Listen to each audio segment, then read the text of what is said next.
Dukes of Weebdom. Episode 90. 90. Yeah, almost 100. Almost there. 10 more weeks. Or, well, 10 more recordings. Yeah. So, let's jump into it. You've been talking about it for a while, but I've been purposely avoiding most topics to save for some content. But you've been playing Path of Exile. Path of Exile! Give me the deets, the lowdowns. How you liking it? I love it. No. It's perfect.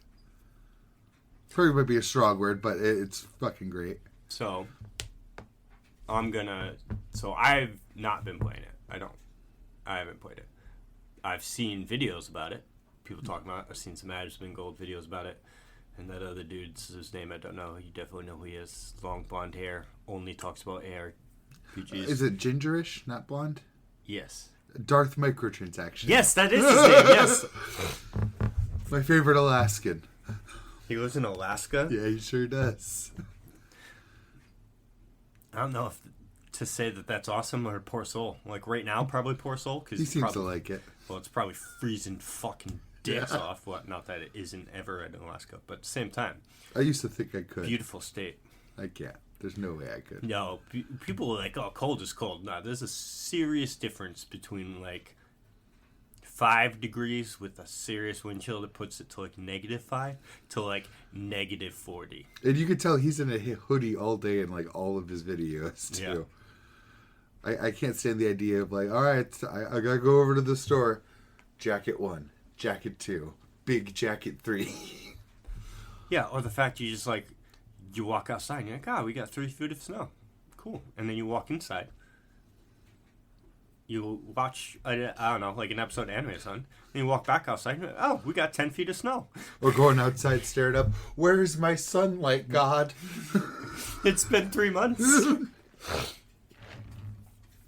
I'd love to visit Alaska. I think that would be dope. Big same. But live there? I don't know. Apparently the internet connection's fine. But that depends on where you are, I guess. True. Gotta be in one of the actually, like, developed parts of Alaska. Yes. But yeah, no, I've been seeing some stuff about that. So I've seen some negative things about it. Or at least people saying negative things about it. Yeah. They're not really, from my point of view, who hasn't even played it, from an outside point of view, I'm like, those don't seem like negative aspects.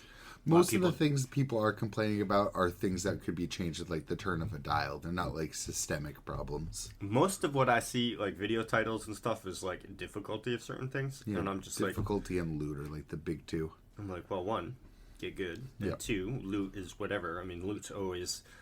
You can't expect the game to be perfect on that aspect immediately. I mean, that's the whole point of the game is loot. I get it. Yeah, you're disappointed the loot needs to be more. But they're like, okay, let's add more loot. And they already did, too, since release. I didn't know that. But. No. They came out with like a patch for some really good fixes. Stuff like not being pinned by 1,000 small enemies. I did hear about that, too. Like, if you get surrounded, you can't, like, roll out of it or There's, whatever. like, enemy collision. So their solution was even interesting.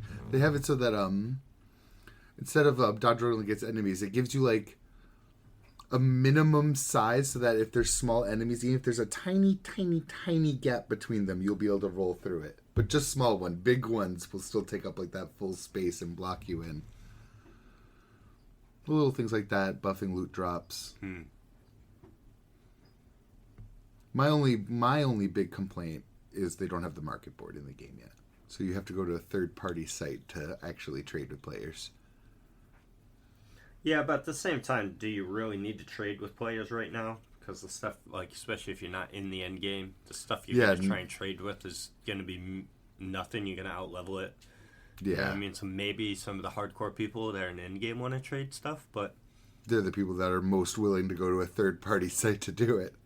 But at the same time, it's like the game's new. Just try and farm out the item. Yeah.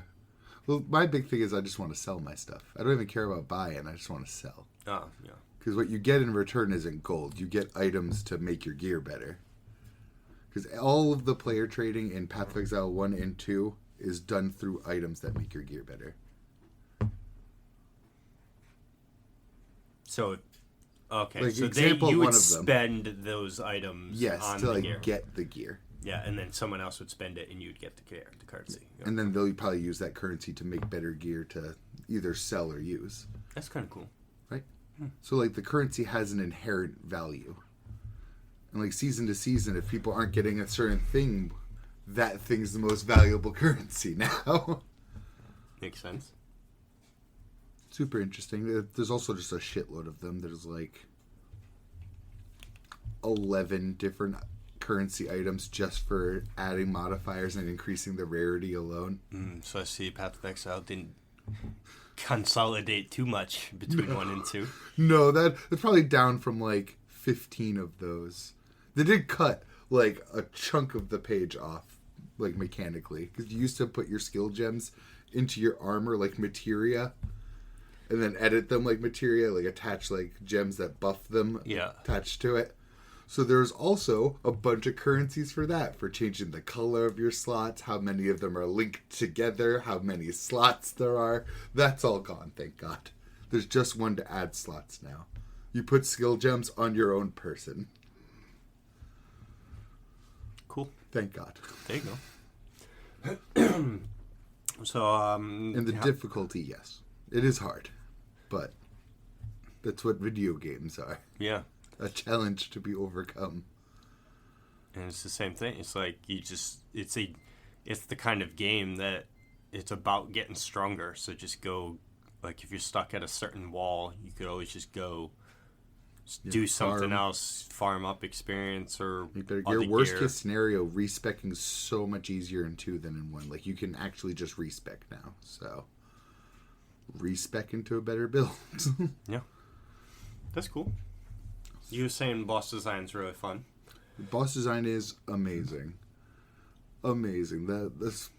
Our friend said it in the group chat the other day, the end of Act 1 boss is just spectacular.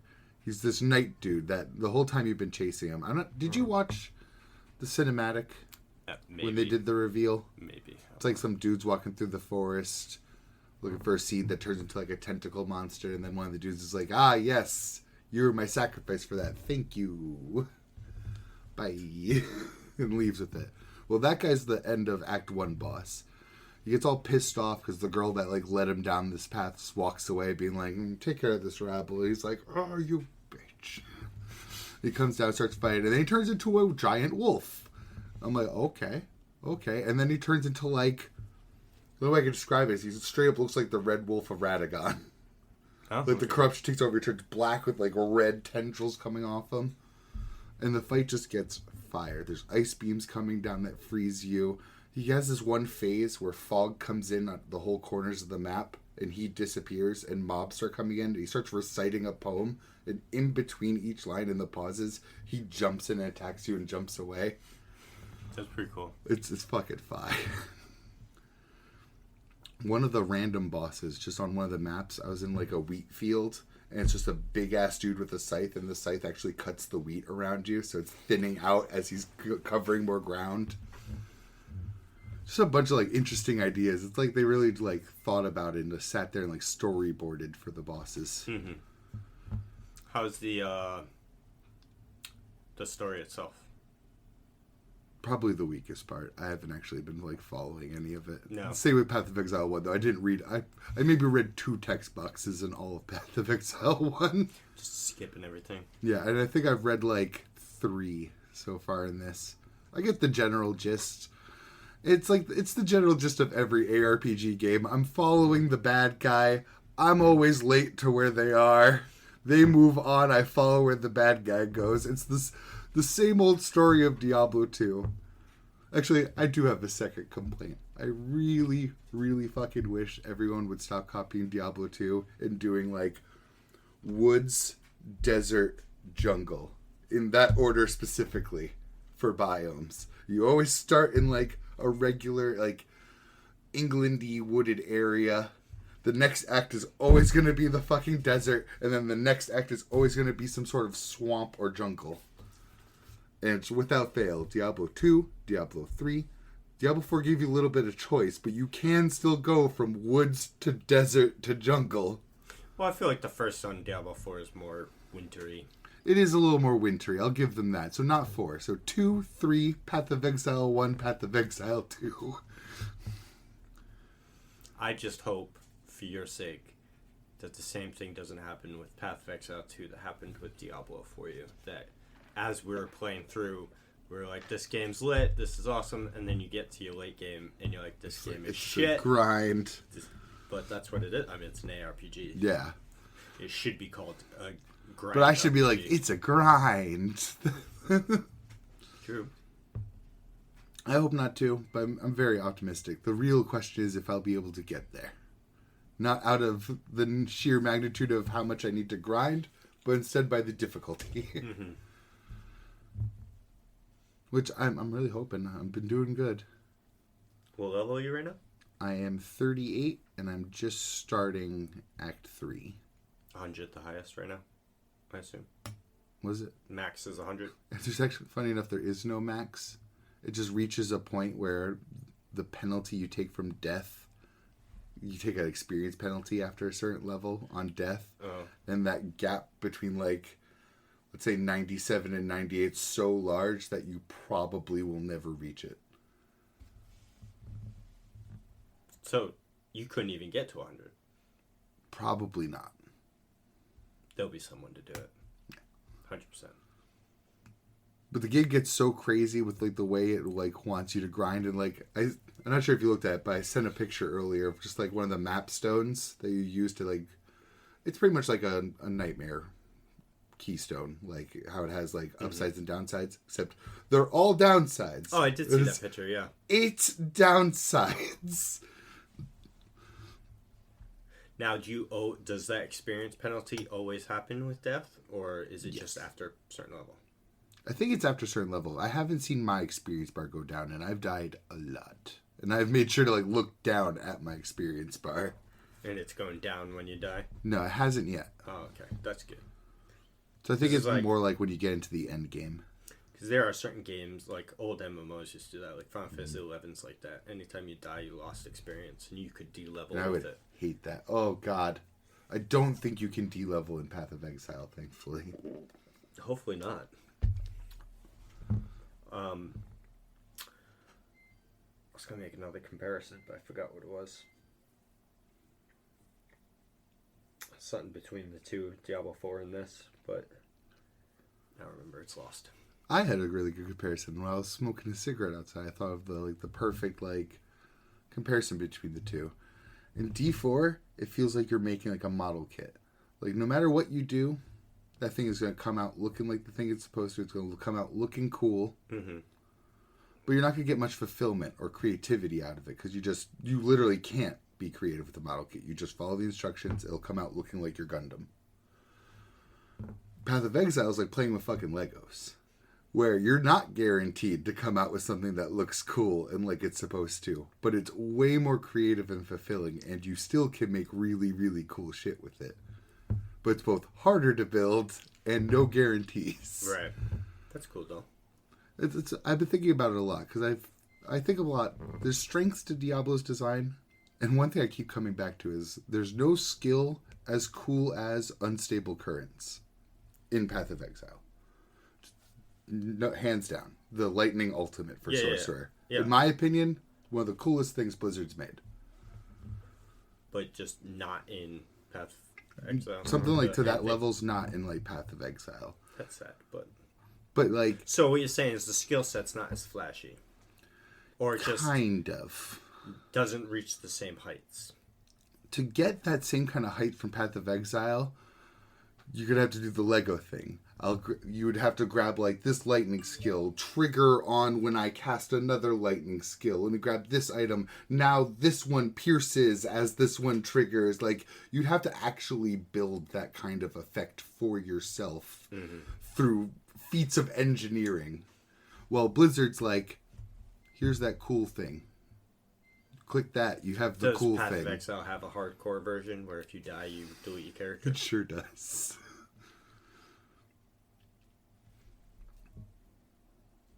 Savage. I will not be touching that option. I have died. Again, I'm on Act 3. I'm going to have to replay 1 through 3 for early access until they finish the story. That's their solution, is you'll replay on a harder difficulty, and then you reach endgame. So I'm about almost a third through, and I've died 72 times at least. So to get to endgame, you have to beat acts 1 through 3 twice. Yes, for now. On full release, there's going to be a 4 through 6. Oh, okay. In there, so they just buffer in it for that experience gain. Literally for that. So that you'll hit endgame at the level they intend when there's a full story in the game. Makes sense. Yeah. They even said when that big... Well, because you said this prior, they skipped out on finalizing 4 through 6 to add more shit to endgame. Yep. And I almost feel like that was in a direct response to Diablo 4 also. Because they said it was a very recent decision. They're like, stop. Let's do that. And it's easy enough for them because Path of Exile 1 has like 13 of the systems in it. Like, if there's like Nightmare Dungeons, Helltide, and let's say the Pit, Path of Exile 1 has at least 12 of those. Damn. So you just plenty of choices of your desired loot. And they literally just ported like 6 of those into Path of Exile 2. So it was easy enough. And rebalanced it, made them better, stuff like that. But the concepts were there, and they just moved it over. Nice. Do you have to do them all, or you just like pick whichever one you decide you want to farm? That one. And they... This is the best part. All of these 7 endgame mode things, or activities is the better way to call it, all have skill trees that as you complete them, you get points in to scale up how difficult and rewarding they are. So let's say one of them, like, it opens portals that spawn So that's monsters. good, though, because I'm going to use terminology of Diablo 4. Yeah. Say you're doing Nightmare Dungeons, and you're like, well, I'm burnt out on these.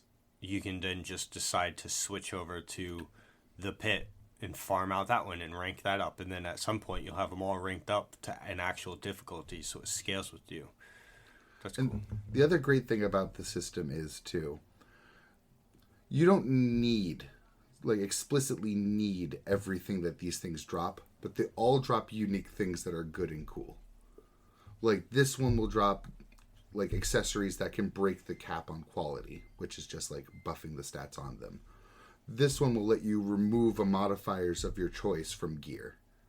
This one will give you the stuff that you would use at the end of crafting. This one will let you grab something from the skill tree and put that on your gear. You don't need any of these. It's not like Diablo where, like, I need the pieces from Helltide for this. I need it for this, and I explicitly need it to min-max. No, there's so many that you can't possibly be, like, optimizing all 7 endgame modes. Mm-hmm. And B, you don't explicitly need everything from them. So then you'll get some people that are investing everything into this mode, trading the cool, unique stuff they get from that for the stuff from the mode they hate. So it's like, oh, I really want that cool thing from that one, but I hate doing it. So here's my delirium-only items for your expedition-only items. That's nice. And I have a very strong feeling they're going to keep porting over those modes from 1 into 2. Well, yeah, of course. It's just free content for them. Free, easy content. It'd be so easy to do because it's like a whole wide map with nodes that are encounters. And then the nodes will be like highlighted with what activities in them. Mm-hmm. So you just slap more into there. So, do you think that Diablo 4 is dead now? Yeah, I genuinely not that it think wasn't it does. before, anyway. Like, I think I was watching a video and someone in the video decided to live check the player count on Diablo 4, and again though, on Steam. Yeah, it's going to be higher because they're going to be going through BattleNet and consoles, and I presume they're probably an Epic. Probably, I don't know that one for sure, but probably, and I'm pretty sure they. We're talking about Diablo. It was in the hundreds, though. Yeah. There was only hundreds of people playing. That's brutal. Less than 1,000 people. It is weird with that one because of BattleNet. Yeah, exactly. Because anyone with a computer would just launch it through BattleNet, most likely. Yeah. But at the same time, I mean, they are definitely directly cannibalizing that audience, like gobbling them right up. Path of Exile? Yeah. Yeah. It's a very niche game. Like, if people like Diablo, they're going to like Path of Exile. And if they play in Diablo, they know of Path of Exile. Yeah. Or if they play Path of Exile, they know of Diablo, and I assume there's other titles in that? Or is it just those two titles? Yeah, there's like Last Epoch, Grim Dawn. No one's really competing with Path of Exile or Diablo to that same level. Yeah. They exist, but they don't have communities. Is the way I'd put it. They're definitely probably dying. I'd love to check in on Last Epoch's numbers now. It's probably fucked. They were advertised as that middle ground between Path of Exile and Diablo, and I think that middle ground is going to get smaller and smaller. Well, because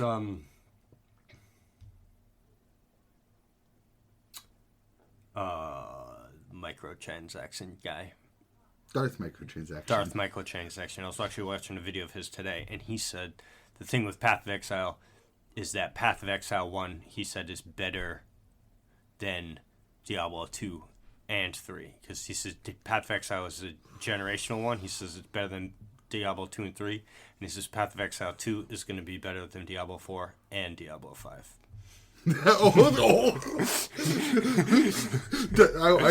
wish I could do GIFs in real life of that guy writing as the fire's coming off the page.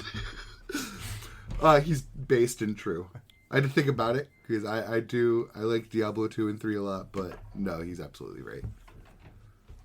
People hold Diablo 2 like way too much on a nostalgic pedestal. Is Diablo 1 just ass? No, it's good, but it's different.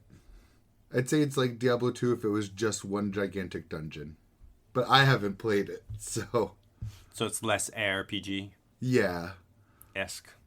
Because it's the first one. If one. anything, it's probably the most unique out of all of these titles we've said. But I've only seen it through... God, what's his fucking name? The Act Man made a video about it when Diablo 4 came out. Because Diablo 1 was his favorite. So he started comparing it to 1's design. Mm-hmm. And that was the most I've ever seen of Diablo 1.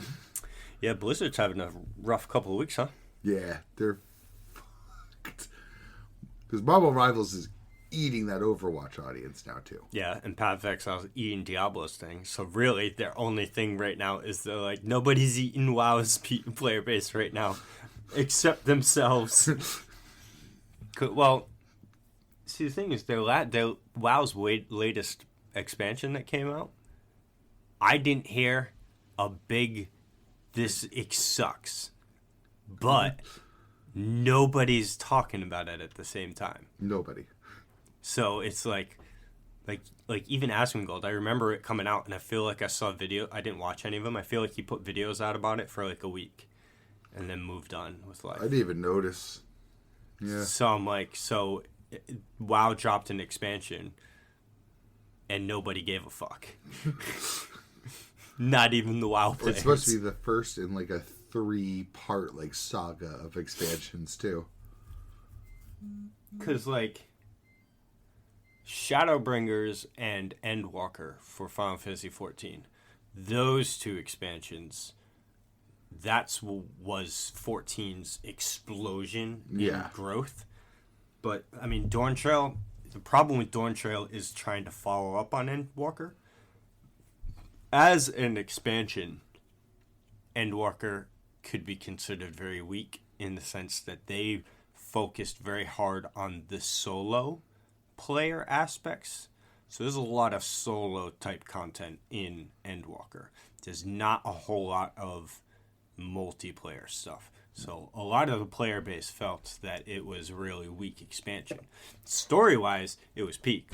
But story only covers the first 3 days of an expansion. Because after that, everyone's done with the story. Now it's about the content. You know what I mean? All right, back to Endgame. And it's funny, too, because everyone now talks about it. That said, Stormblood was the best expansion for content. But at the time, I even remember when playing Stormblood, we all hated it. We're like, this sucks. I didn't hate Stormblood. I didn't. But you know me. I'm not talking me too. Yeah, I'm not talking story. I'm talking like the content. Well, I've state of heard the some revisionism on the story. Oh, no. Some people A lot of shit on people- it in retrospect now. A lot of people have switched. So during the time, people were saying because the story was okay. I don't mind the story. I thought it was very good. I thought it was good, but just like a good okay. Because Heaven's War to me is fucking lit. Peak. It's And it was literally my peak. first ever expansion for anything. Yeah. So to me, it was like mind blowing, and I loved the story. And then going into Stormblood, I just felt like it was because it was split. You had Orthard and you had Yeah, the Asian one. Kugane. Yes. You had so your time was split, and it kind of just like I don't know. I felt like very artificially split. I feel like it would have been way better if it focused. If like Stormblood was about Alamigo. By the way, I said the same two places Orthard is the Kugane place. Alamigo, if they focused that as the expansion, and then the next one would have been Kugane. I'm kind of sort of glad they didn't though, because it's just Need there's to, only so because- much desert a man can take. Yeah, I agree. was just complaining about deserts. But then I'm okay with that because for me, my favorite expansion is Shadowbringers.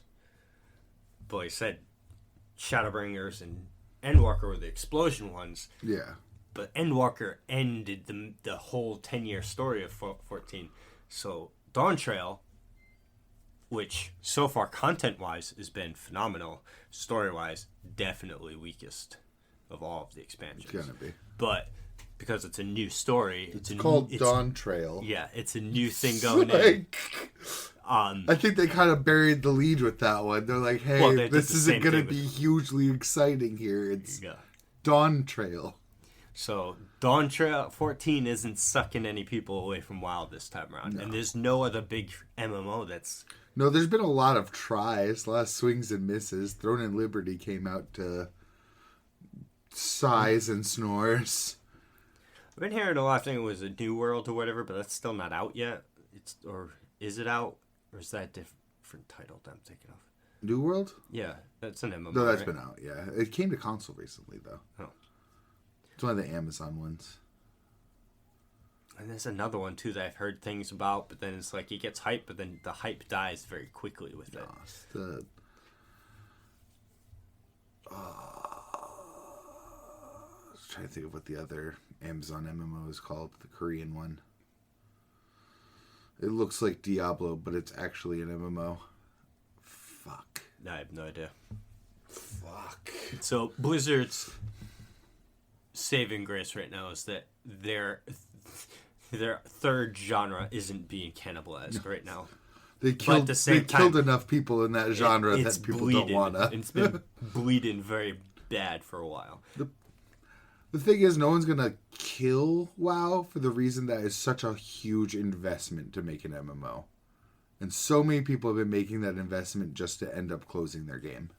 Well, the thing is, nothing will also because the new WoW killer has been a statement for fucking 15, 20 years. But nothing will ever kill WoW other than WoW deciding it's going to shut its servers. Yeah. For two reasons. One, for its original reason, back in the day, it was too good. Everything WoW was doing was just too good for anyone to even compete when it first came out. And any cool idea that any new game come up, Blizzard was like, that's cool. I'm going to put it in my game. So it's like, even if you came up with something new, you knew that WoW would have it in the next couple months. And it was just the first couple Fortnite expansions. model now. The first couple expansions, it was just way too juggernautly huge. But now, the reason WoW would never think is because the same reason for me why I still have 14, even though part of me, because I don't play it as much, just because all my friends don't play anymore. So it's kind of weird, but I'm emotionally attached. And WoW has millions of emotionally attached people that refuse to cancel their sub or do this because they've invested 20 years of their life into this game. They don't want to get rid of that stuff. There's so many nostalgic memories. So because of that huge amount of player base, you know what I mean? It's just, you're not going to topple that. Let's think of Path of Exile Giga Chance again. Like, starting over with no stuff every new season. Just the perfect Big and Chad meme. But because it's like WoW it's been in the perfect storm for it to fail with flop after flop after flop expansion and all the bullshit they've been pulling on. Yeah, almost fan like base. a decade's worth of flopping besides Dragonflight, maybe. And honestly, they've been trying. It's almost like they've been trying to kill the games with the rise of other popular MMOs over the years. That some of them are. Really, there's only 14, and maybe you can say Guild Wars, but that's kind of niche. If we're gonna say Guild Wars, I'll say Star Wars: The Old Republic. Well, Guild Wars 2 is still very. They still get expansions, and it's still pretty popular. Star Wars: The Old Republic still is online. I don't think it gets new content anymore. No. But Guild Wars has a very sizable fan base, but not enough that I ever hear anything about it ever. Guild Wars is right here, 14 and WoW. Yeah. Well, 14's here and WoW's even higher. And neither of those games will die until the entire genre dies. Yeah. Honestly. The only way they'll go down is if it becomes unsustainable to keep it up with how many people still play.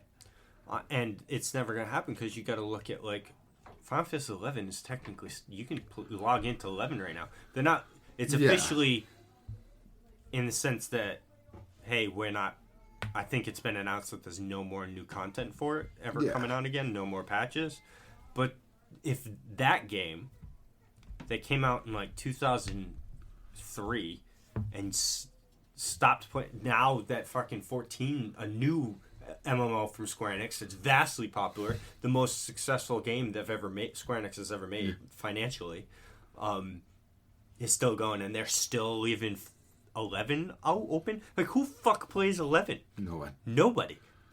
People from 14 might log into 11 every couple months just for the nostalgia's sake, and if that game is still open, 14 and WoW aren't going anywhere for forever. Again, possibly.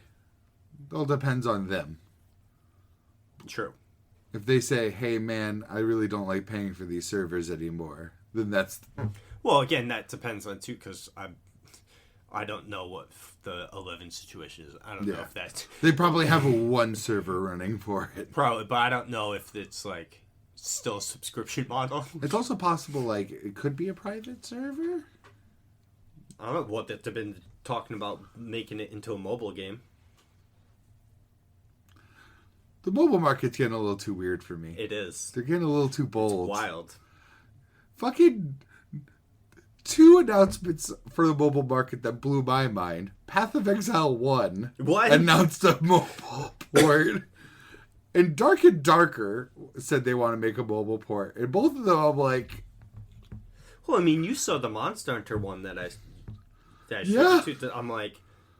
First of all 3 of these games are not games that I have the mobile time for. No, but also, too... I am not going to play a Dark and Darker match on the toilet. You know what it is? It's the Asian market.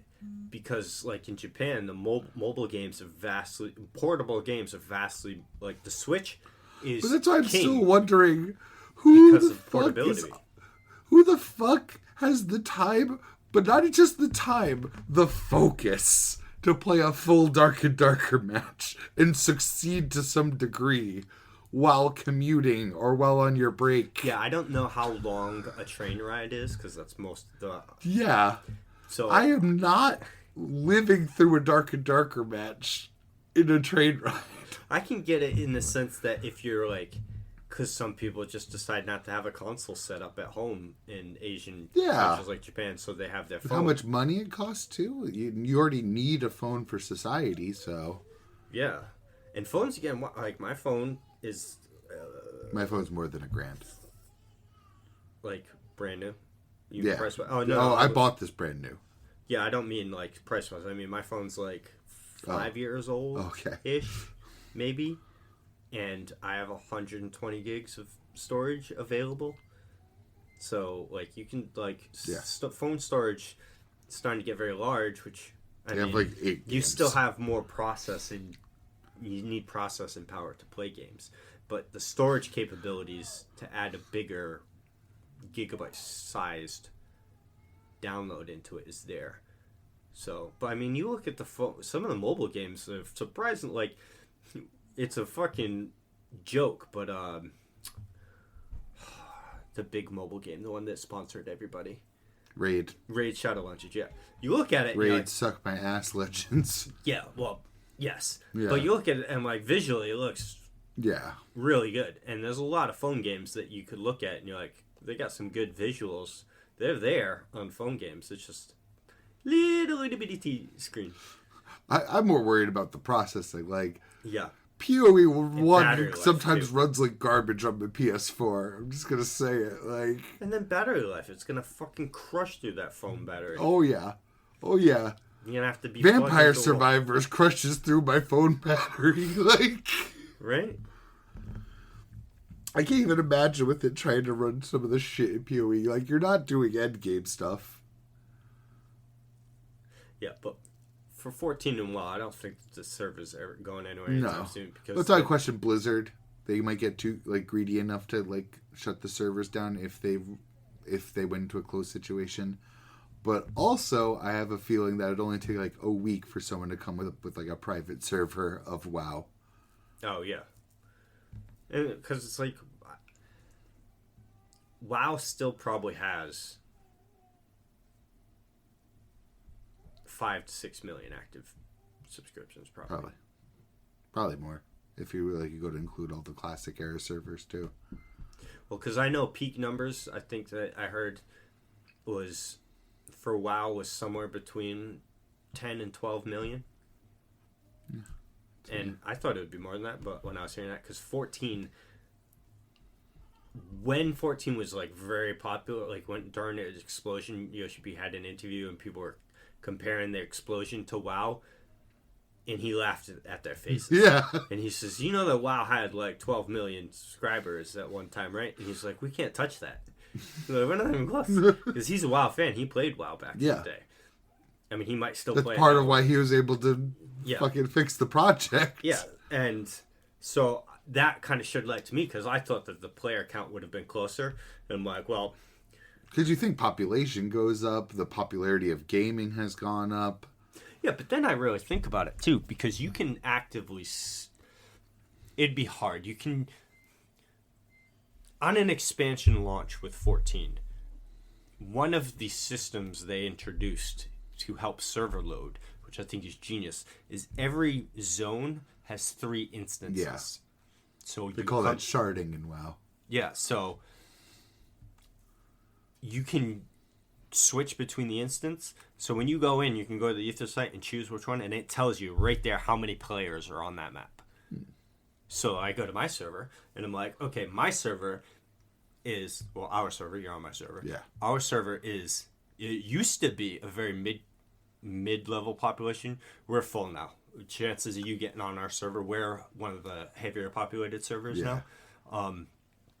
So I look at that, and I'm like, okay, we're a higher population, not the most. That's probably, that's Balmog, Gilgamesh, and that one other one that I always forget. Those are the 3 most popular. But I'm like, okay, if I look at a server and I'm like, okay, so this one zone on my server has 200 people in this zone.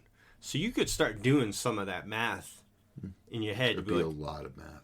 It would be, but the number isn't as big as you think it is. No, it's not. That's why I'm like, the math is way, way big. Yeah, because I'm like, okay, so there's I don't know, there's 14, 15 servers now. There's 6 new zones, 6 times 18. So I'm like, these are still thousands. The numbers are still in the thousands. Yeah. But then you gotta consider your play time versus someone playing earlier or later in the day. Yeah. So you add it all up, and you gotta go back to every single city that has a trade board to check them. Yeah, and then I'm sitting there thinking, so I was like, okay, so maybe it's not in the 7-8 million range. Maybe it is in the lower 2, 3, 4 million range. Yeah. That makes a lot more sense, because then you go on WoW. I've seen people in WoW, and I'm like I've been on places in 14 when big events happen and you have too many people to load. Yeah. But that event, that only happens in 2 places in 14.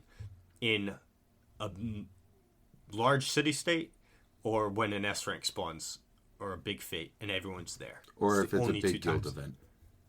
which I never see anymore. Yeah. So, but I'm also not really in the know anymore, so they could be happening and I just don't know about it. But like that happens like all the time in WoW. You're walking around and you're like, oh, here's like a group of like 300 people, and I'm like, in 14, I'm like, oh, there's a group of 50 people. Population density is a lot different in the two, so it's really showing that WoW's pretty active. It's just everyone hates it. It's still there. But 14 is very active, and everybody loves it. It's totally different from each other. So Blizzard, you're good on WoW's front, but Diablo and Overwatch, you're in trouble. Yeah, the game mogged. Because Rivals doesn't look bad. I mean, it looks pretty good. It's but really again, good. it's just, I don't know if I would get it, to be honest with you. Overwatch couldn't get me into it. At the very least, at least that one's free to play.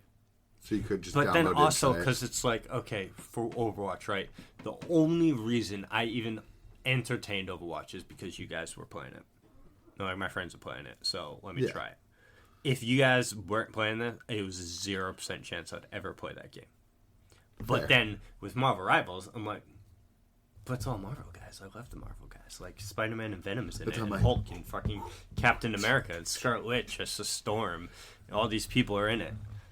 I've seen videos of it. I've seen alts. One dude was doing I saw a short. It was a practice run. I've seen what Ultimate's Cap shield could block. Ooh. More than you would think. But then I'm like, but I found out pretty quick at the beginning, and he realized it later to the end. I'm like, it shows you, like right there, that it blocks 400 health of damage. And so it's like just whichever ones are less than that. Yeah. So it blocked, it's straight up, Iron Man's ult just crushes it. No problem. Like he blocked it? He blocked Iron Man's ult, yeah. I feel like but it does like a quintillion damage. It looked like it, like, I don't know what happened though, because I don't play the game, so it looked almost like it reflected it. But it was the only one that did that. None of the others did that. Like none of the other ones bounced off? It blocked like 80% of the Storm's ult, but then it went through and hit him. That is interesting, because I do think it ricochets bullets, or has like a chance to ricochet bullets. So maybe it's because it was like an independent projectile, whereas like Storm becomes the Storm. I know Scarlet Witch fucking destroyed it though. So it opened up I've seen two different combos with her now. One was Doctor Strange opening up a portal at the time the explosion goes off, so she'll start the ult, he'll open the portal right where their team is, and it immediately explodes, killing them all. And the other way to do it was Jeff, the land shark, who eats them all up with the ult, and it spits them out the moment it explodes. I saw Jeff just swallow everyone, jump off the map. So good. And then I saw another video. People were like, Marvel Rivals fixed Widowmaker with Black Widow. Because she can't one-shot people with her sniper shot. No, that's why I hate her. I can't play. So can Widowmaker one-shot people? Yeah. 100%? Just like 100%. 100 DPSs, specifically. Like, tanks have too much health, but most DPSs, if she headshots them, they're dead. Which is toxic as fuck. Especially since she has a grappling hook. Which I was going to say, I feel like it's much better that if she can't do that. It is better that she can't, but it's less fun. But it's especially bad because Widowmaker would use her grappling hook to like launch herself in the air, headshot someone, and then fall back to ground. So it's just like a flying widow and you're dead. Savage. But I would recommend Rivals. Spider-Man looks cool because you can actually swing around. Yes, and it feels like an open world game. Like I feel like the camera pulls back so I could swing like. I feel like it's like halfway to an objective point. Hulk looks hard to use because you start as Banner and then you have to get into Hulk mode and then you have to survive long enough to get into Super Hulk mode. There's a little bit of pity there. When you respawn, you can go straight into like the normal Hulk mode, so you go from Banner to regular Hulk. But if you lose your health, you go back to Banner and have to earn your Hulk back. But it also means the chance of like getting out instead of dying. But then I hear if you get into like if you get enough momentum as Hulk, he's just like unstoppable. Disgusting. So if you get into their backline, it's just it must be horrifying for the healers. I don't know because I'm the Hulk. I'm just literally coming at them like this. The one thing is they'll start backpedaling. You don't have like any good gap closers. You do have one thing that'll like stun them for like 1 second. So I'm punching the air as they're backpedaling. They're like, oh god, oh god, oh god. I stun them and then I'm in, beating the shit. I like how they gave him a ranged ability. The fucking. Yeah, the little clap. But then it showed. It's a little green orb that goes out. It's like, oh, that's a little. Yeah, it should be like a wave or something. Like anticlimactic, but whatevs. My only genuine complaint with the game is I think the base movement speed is so low. When when the door opens and everyone walks out, everyone who doesn't have a movement speed ability just feels like I can't even describe it. Molasses. Like bumper cars. Yeah, like just gross. That's my only real complaint. But I mean, half the cast at least has movement skills. Hulk can super jump. Spider-Man and Venom can swing. I don't know. I mean, it's cool, but I got too much on my plate right now. I've finally been getting back on Persona. I played 3 days in a row, like played hours wise, and holy shit, Dark Summer out of nowhere. I'm like, Atlas, what are you doing to me right now? Because I've never even noticed it. But then the day after this scene happened, the warning showed up, and I was like, oh, it says it right there. But, so, I was already, like, one of the cast members is a legitimate child. He's, like, 10 years old. And I'm like, why is this person here? Do you know his story? No, I know something about his story. He wants self-delete. Oh, I didn't know that. Yeah. His mom was killed in an accident by one of the other teammates back in the day that you have. Yeah. And so he wants to kill that guy. And it kind of came out of nowhere because I didn't know. Because both of them have been on my team now for a few hours of gameplay. And they haven't said anything towards each other like that. And then I know there's a cutscene during a pivotal moment. And they're both not like there. It's like, oh, they're doing something. Then it shows what they're doing.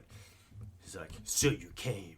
It's like, I did. It's like, you killed my mom. I'm going to kill you. And then I'm going to do it to myself. And I'm like, whoa, dude, you're 10. You shouldn't be talking like this. Speaking of shouldn't be talking like this, the one thing I know about his story is that in the original, when you could pick a female protagonist, you could romance him. Oh, no. Oh, no. Most people were real happy that they fixed that up. Oh, no. Well, it's already weird that one of the social links is at the shrine. There's a little girl too. Oh no! Oh no! Yes. So I'm like, okay, goodbye. But I got through it, and the other guy did die. I was like, holy shit! I lost a party member. There's a funeral. Damn. But then it's funny because it's like leading up to this event. They're like during the school session, like the school play. Yeah. Stuff. They're like finals or midterms is next week. We got to study for this.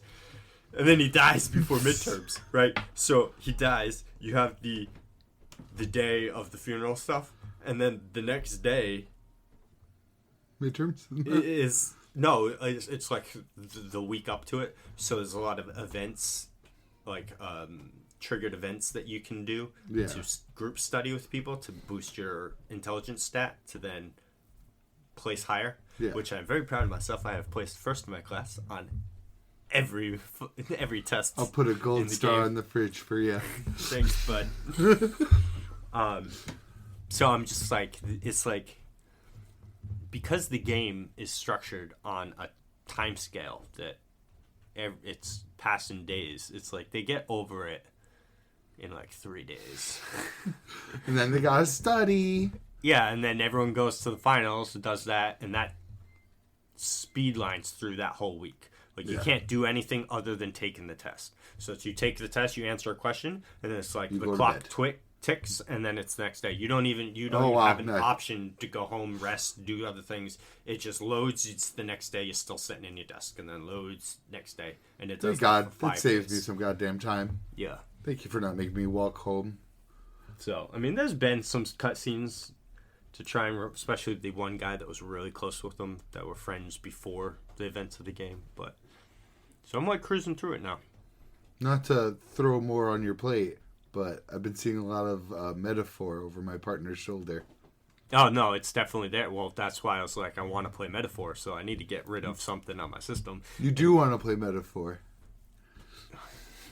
All right, without spoilers, how close to Persona is it?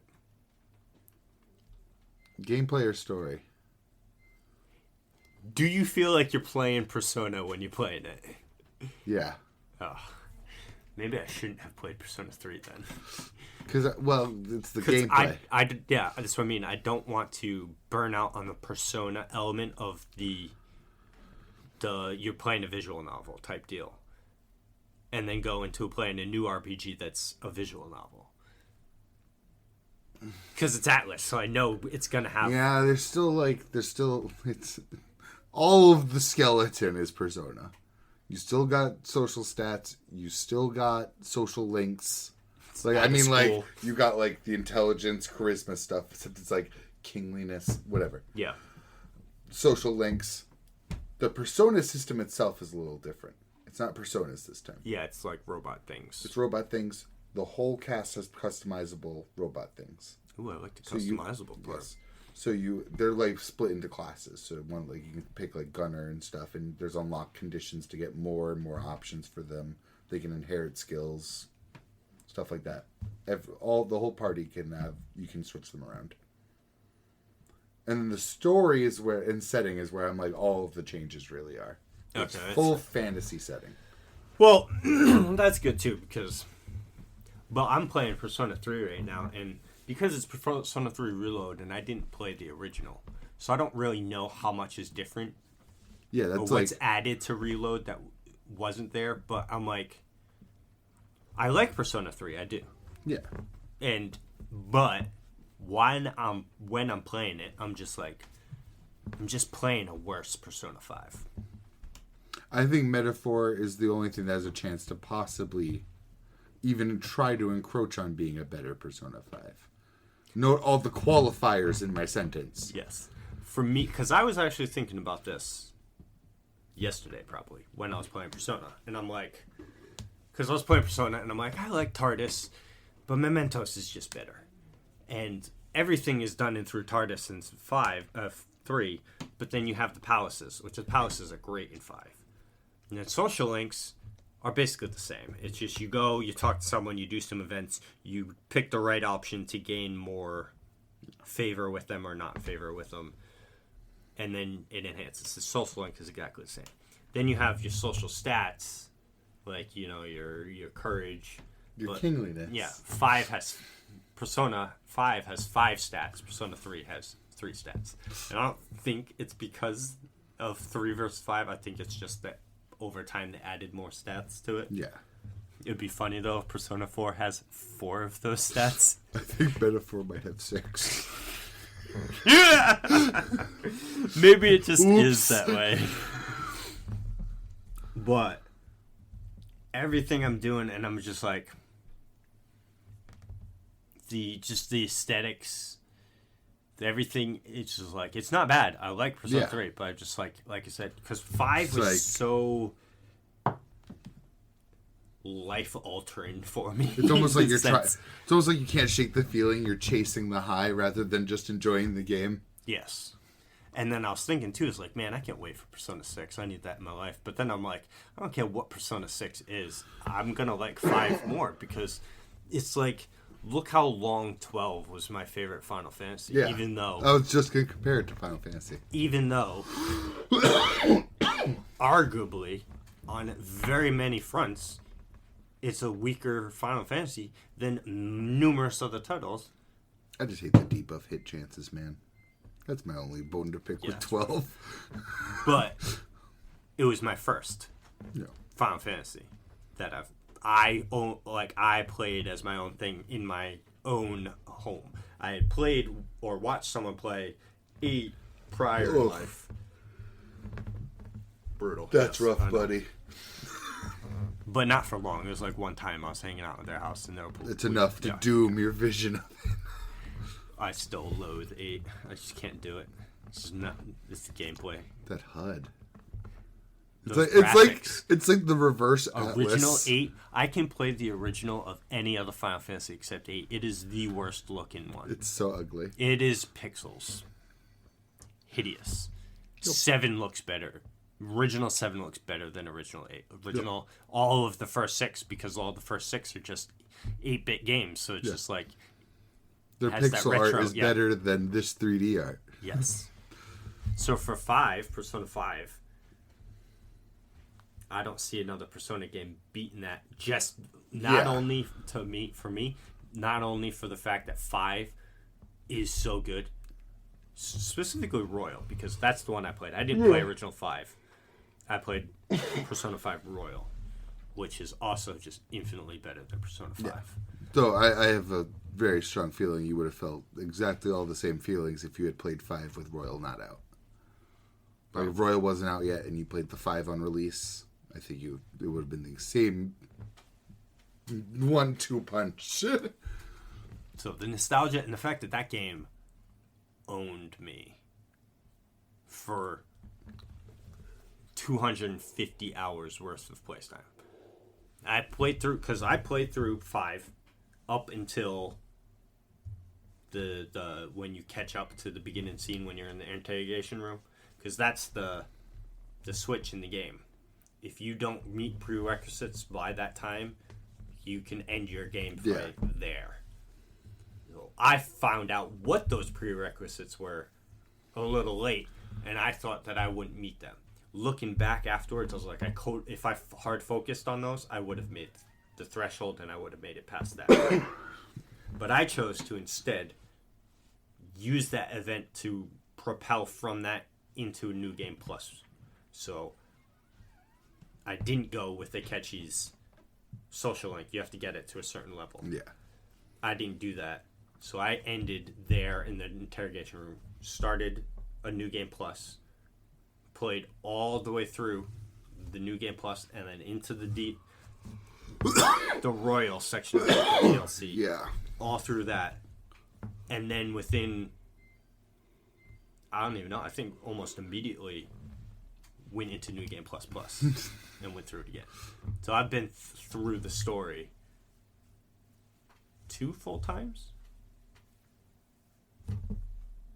2.5 if you count that first half. I would absolutely count that as half. Yeah, and I will 1,000,000% play that game again in my life.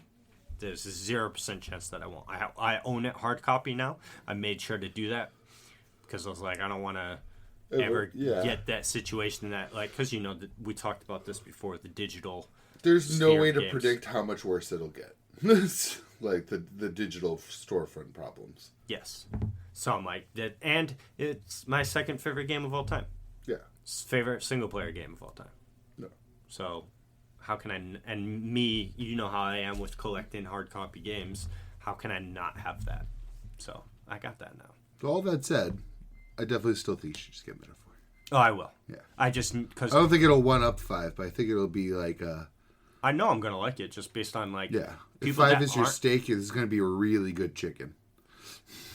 Because people that aren't fans of anime-style RPGs are all saying the game's great. And I'm like, well, if people that aren't into the genre say that the game in that genre is great, then I know I'm going to enjoy the game. And all the people that are in the genre are being like, this is the next best thing since sliced bread. I haven't tasted water since 5. So I'm going to get it, but I need to free up space because I did free up space for other things. But now, today, actually, Smite tried downloading an update, and it told me that it couldn't do it. I didn't have enough space. Destroyed my space because I downloaded Rivals on the console, too. Just in case if I had trouble on the PC, I could just jump right into console. Mm-hmm. And the new PlayStation Plus games lineup came out, so I downloaded 2 of those, too. Why didn't you just add them to the library so you could download them when you wanted to play them? Because I thought I might want to play them sooner rather than later. But Path of Exile is coming out, so it's not going to happen. No. One of them's a co-op game for me and my partner, though. Oh, okay, so that one could potentially. What It's, game is it? It Takes Two. It's a co-op only game. I believe it's about two children that get shrunk down into toys, and they're trying to get back to normal to like save their parents' like failing relationship. I feel like I've seen stuff about this. Super critically acclaimed when it came out. It was like people were raving about this. Let's see. It Takes Two online game. Not online specific, co-op. Oh yeah. Yeah, I knew I'd get the fucking movie with the fucking Olsen twins. Yeah, I think I've seen this around before. This, right? Yes. No. A lot of puzzle solving, getting through areas and stuff. Yeah, that's cool. Heard great things, so. Yeah, and I'm still playing First Descendant, so. And the other one I got was Temtem. Oh, nice. Yeah. I've wanted to buy it for ages, and I finally saw it on the lineup, and I was like, hallelujah. It was all for a reason I didn't buy it. It's hilarious.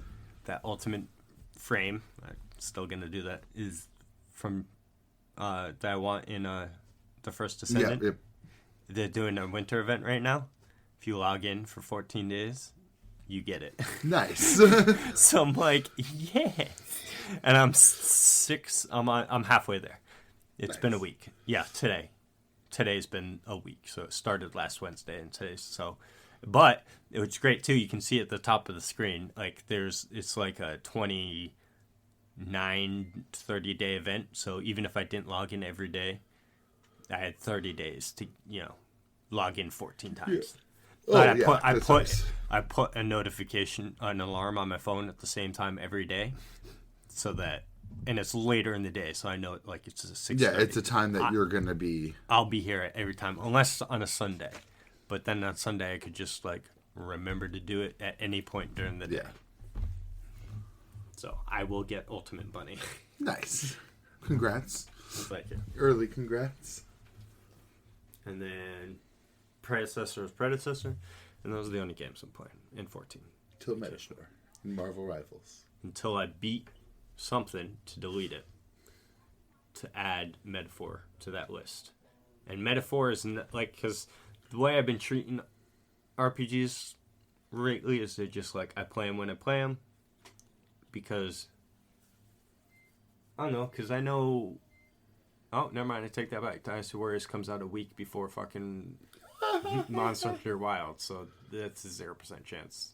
I mean, I'll have it because I pre-ordered it, so I'll have it on my system. I'll play it for a week, but then it's gonna fucking collect dust for the next 2 months. Yeah. You might as well just wait, because it might even go on sale by the time you're done with Monster Hunter and Dynasty Warriors. What? Metaphor. Oh, well, again, that depends. Well, yeah, because I really only have January and like a first week of February. Just download Marvel Rivals and give it a try. God damn it! I can't right now. I have no space. God damn it! I might, because the reason Smite can't is because Smite is a large file, and for PlayStation to update a game, you need to have the available space for the full game, which is dumb. It also depends on what type of patch. Some patches they can just do like a small one. Some of the other ones they need to actually load that whole like file base. Yeah. I will say I do like that they finally got rid of. Well, maybe I just don't see it. Remember on PS4, anytime you updated a game, it'd re-download the entire game. The copy update, which it would copy the entire gigabyte size of the game. Yeah. So every time it sucked. Anytime 14 had a patch, I'd have to re-download the entirety of 14. That day's gone. Now with 14, all the patches are so much smaller now because it's all in client, so it takes like 3 seconds to fucking update. And my PS5 just loads so fast. So is yours now, though. Yeah, it does. How quickly did you download those 2 games? Oh, super fast. Yeah, oh my god, amazing, isn't it? I didn't have a single jitter that day on Predecessor. I got to see myself lose in perfect 60 FPS. Not a single dropped frame of failure. They say it's very rare that I've lagged in Predecessor. It was every like. Oh, actually, the last time I really lagged in it was we talked about it on the podcast that the lag was towards the end of the open beta before they went to there was like a certain chunk of time where it was choppy. Closed beta until continued open beta was what they did. Yeah, it was kind of choppy. Matches were kind of funky, and I'm always hardwired, so it wasn't. That's me every other match before this. Literally every other match. I would have. It might not be the whole match. It might not be like every second of it. But I would have instances multiple times in the match where I'd be rubber banding. And it's so fucking frustrating. I want to throw my controller through the screen. Especially when I can see where I'm trying to go. Like I'm coming up on a fog wall and the fight's right on the other side of the fog wall. And that's happening right then. Rubber banding, yeah. I'm like, I'm here! I swear! Brothers! Savage. Yeah. What are you gonna do? Not that anymore, because you got your 150 megabytes per second. Welcome to the club, my friend. It's glorious overhead on this side of the wall.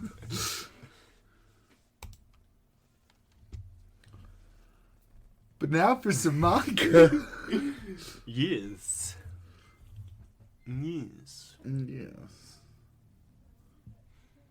So, would you like the most? Centuria. So you read a few because yes, you were behind last week. Yes. So I started from Ongval dying to where you stopped. Literally, the last page I saw was Ongval getting a fish shoved through her back, and Julian's face like, "Oh God." Yes, because last week I had read the one additional that yes. you didn't. So, my thing I said last week was how I saw the most satisfying thing was just that first punch Julian lands was just so satisfying. Nuts. I took a bunch of Centuria screenshots because I knew I wouldn't be able to go back in. And because they were so cold and good. Yes, but literally we have this entire, just the whole fight to talk about then. Yeah. Because, I mean... Start to finish. I assumed that it's over based on where it ended. It's gotta be over.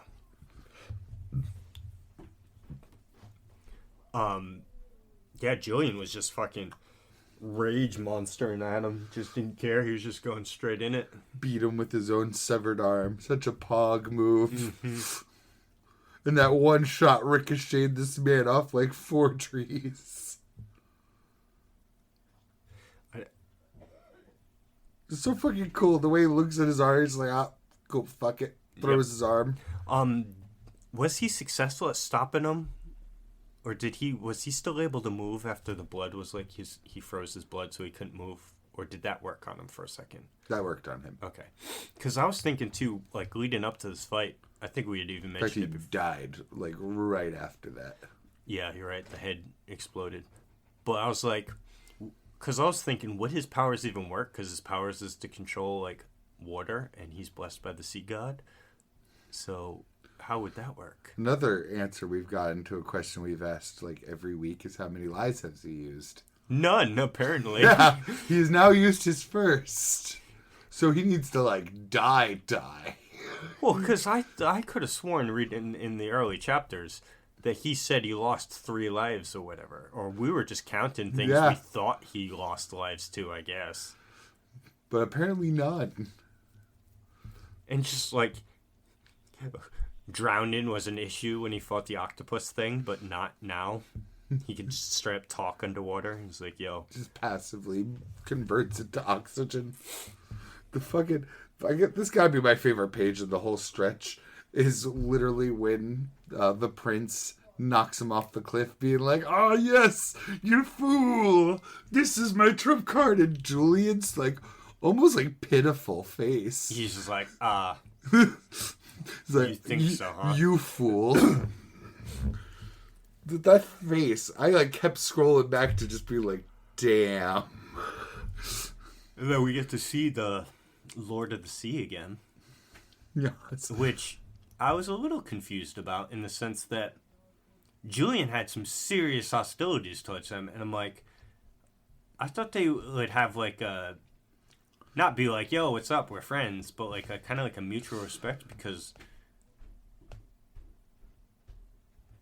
this dude saved Julian. Like, yeah, all the people, those people are gonna die anyways. I think all of them were dead already. The only 2 people alive, or 3 They're people. literally, in fact, they weren't even given to the sea monster specifically. Like, they just died, and the sea monster's like, was this for me?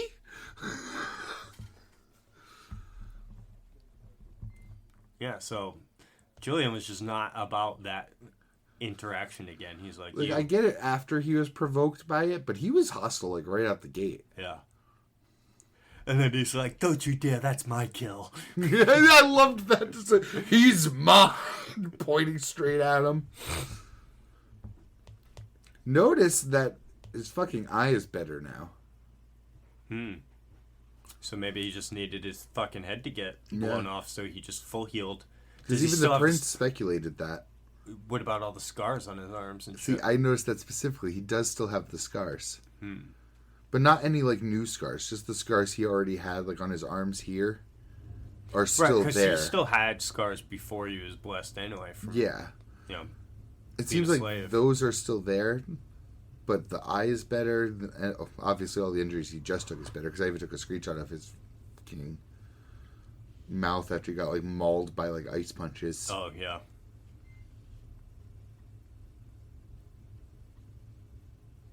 This gets so many, because Julian makes so many good faces. He does. This one just is like simmer down child face. More sussy-wussy on the king, though.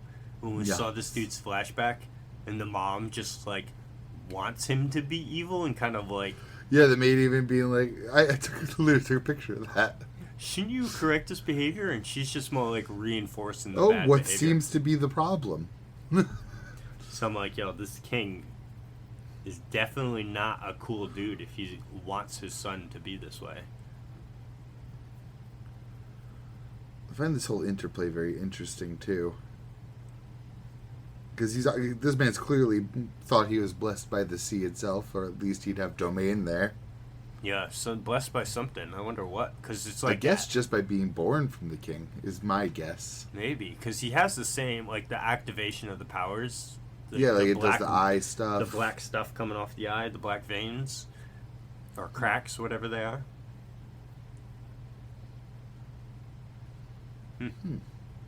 He's even straight up stripped of the powers, too. It was just so satisfying to see him getting pulled under. To see him experience drowning. My very last screenshot. Are you still having fun? I wanted to read one more, but I was like, this is the perfect place to stop. Yeah, I also want to read one more, but I'm like, I kind of get why he stopped there. We only got 6 more till we're caught up. So Yep. you had to go online? Yes, I did. No. So I found them real quick and just blasted through them. Nice. In the objectively worse scrolling up and down format. But got the job done. And hey, I could have still looked at those chapters. Yeah, you could have. It's all good. Where he fucking punches him with his stump. Oh, yeah. When his hand's cut off, so he just continues to punch anyway. This dude got his ass beat. I thought it was going to be a way harder fight for Julian. And I thought it would too. Julian just fucking powerhoused right through it, man. He was taking none of his shit.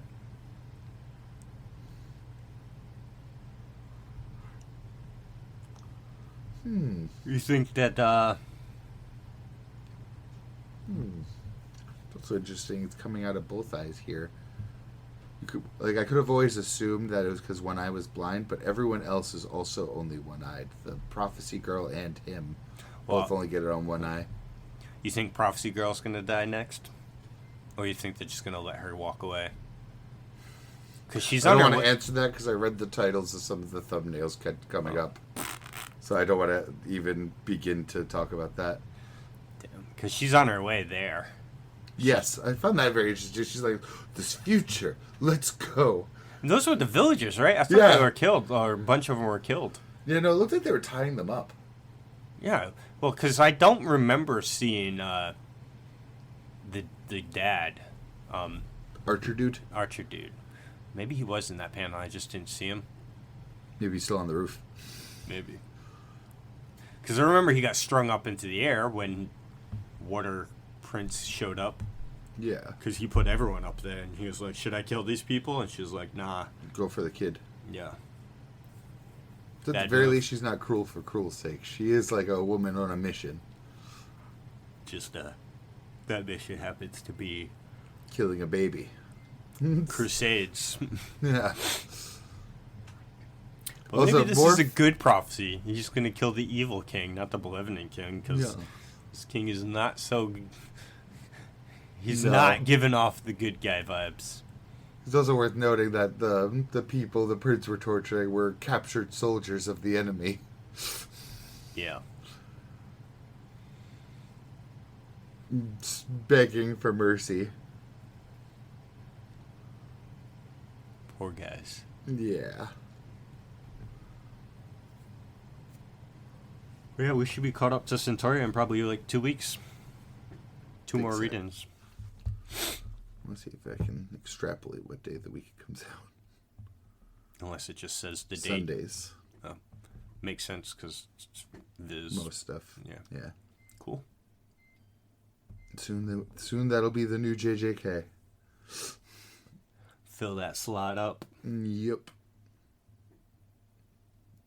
But speaking of, on to the next one.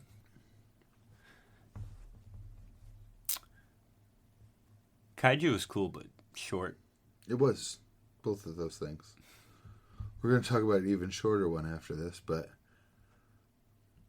I like where they're going with this. Like, the choose between being human or being a kaiju forever. He's choosing kaiju. As we all know he would. Same. It's really not too much to really say. Like I said, it's just... That was, like, the only part of it that wasn't just, like... That's the whole chapter. Yeah. And it happens the rest so of it quickly. was more like summarizing what we just read last chapter. Yeah. Yeah. Samurai dudes were badass. Yes.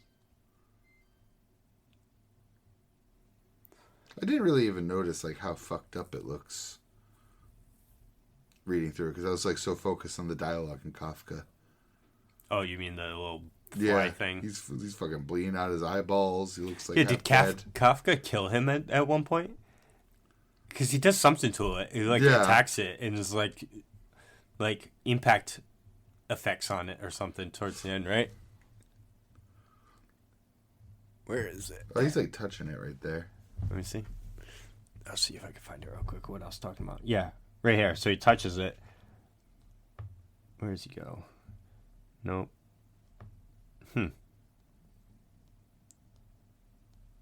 Maybe I was seeing things. I was scrolling the wrong way. I had a feeling, but I didn't want to do you like that. It's okay. You should have done me like that. I should have done you like that. Where is it? No, maybe not, because now he's standing up and he's away from it, and that's the end of the chapter. Yeah, he's blasting himself with that core. Yeah, because I thought it was right here when he touches him. I thought it... Oh, yeah, right here in the bottom corner. Small... See, it looks like he's ripping into it or something, or maybe he's just doing a path. Because there's kanji right there, so I don't know what it says. Oh, yeah, it's his clap. Oh, so yeah, so maybe he is doing the clap, but and then into the prey bow. So that's probably what he was doing. I saw that as I'm punching you to end your suffering or something. I was like, oh damn, Kafka. Shit, brutal. I'm still scared it's gonna end after this fight. I hope not, but I'm scared. He could. It really could. Because if they do take this out, because now that they got rid of, technically it's not Kaiju number 10 now, or Kaiju number 9 rather. Yeah, it's Kaiju number 0. Yeah, whatever entity. But I feel like the only other thing that they have, aspect that they have left to touch on is the gate that all the Kaijus come through that they know is in the Pacific. So maybe they go after this fight and shut it down. I really love a Kaiju World arc. Like Fish Out of Water arc, like them all going there. A better Yu Hakusho Dark. Yeah, literally. Or whatever it was, the Demon World. That'd be kind of cool. But, like, who would go in there? Unless it's just, like, that's how it ends, is they send Kafka Just Mina's in. division. Sadly, leave Narumi behind. Yeah, but I think it might be, too, that if he's now full kaiju forever, he goes in there and they close the gate behind him, and he just goes into solo adventure? Yeah. Reno would never allow that. No. But he's a full kaiju now, so now they can't leave him without his balls getting glazed for 10 minutes. True. Unless Mina's down for that kaiju dick, they ain't coming together. I bet it would be Reno, Shinomiya, and Kafka. I'm sure Mina would go with them. I would hope so. If then she's the not lieutenant dead. would also definitely go. Oh, yeah. Yeah. No. Oh, you know. And then we could bring the loser squad, I guess. Bowgun. Bakugo 2.0. Yeah. And Pompadour Man. The dude that is fucking looks like Bakugo and Kirishima. The dude that hardens himself. Looks like... Yeah. He looks like their children. Their child, rather. Yeah, that's kaiju. Not too much to really say about it, other than that. Let's talk about Chainsaw Man. I knew that's what you were going to say. Because this is literally... I watched it too, and I was like, the first, like, 3... Oh, like, oh shit, it's over. Yeah. There's, like, 3 sentences of dialogue, and half of those were nails. Ears. Or liver. Eyes. I was not expecting the end, though. Oh, no, me neither. He just pulled Pochita out of his chest and threw him at the fucking...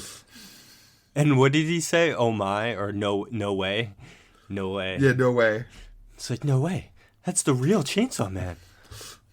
Pochita. That's going to make an awesome Twitter profile picture. Eventually. What, the little Pochita there. Yeah. Because you can see that's Pochita, like, when he rips it out first. Mm-hmm. I didn't catch it until he threw it, and I went back and saw it. It's pretty cool, too, that Denji is, like, well... Eating it inside. Eating his own intestines. I'm like, first off, Denji... I think it's still the tree intestines. I think he's just ripping it from the tree. Yeah, that would make way more sense. It's been off-screen this whole chapter, so I don't blame you. I was like, damn, Denji, your determination to be able to rip out your own intestines to eat it. But no, the tree intestines makes way more sense. Because then he couldn't even digest it. We could start the digestion process. It just wouldn't go fully. And the nails pop off. Oh my god. Ugh. Gross. I'm glad we get the pain takes every time, too, though. You get to see these motherfuckers suffer. Especially the girl. What's her name? Fumiko? Yeah. Yeah. She was so enthusiastic. Yes, sir. She's got to be dead. He took her liver, so she might not be dead yet, but she gonna die. She's so fucking devoted. Yeah, you can't live without that. The liver. Eyes. My. No, not my eyes. I need those. Threw it a little too far. Oh god, Pochi is getting thrown at me. Dicks.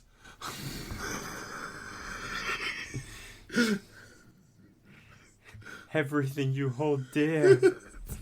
Just kill me. Take my life already. I don't know why he wants to be eaten so bad. I still don't get what he gets out of it. Me neither. Because the Asian devil, you'd think, would get a hard-on for old people because they're aged. Well, maybe that's why he's like okay with just killing a whole bunch of kids. And then maybe he's like... balance it out. Maybe he's the opposite, because you'd think the age devil would be obsessed with aging, but maybe he's obsessed with stopping aging, and the best way to stop aging would be to be eaten by the devil, the Chainsaw Man. Hates the ones that haven't aged yet, because he did get miffed by their lack of maturity too. So maybe he does just hate children.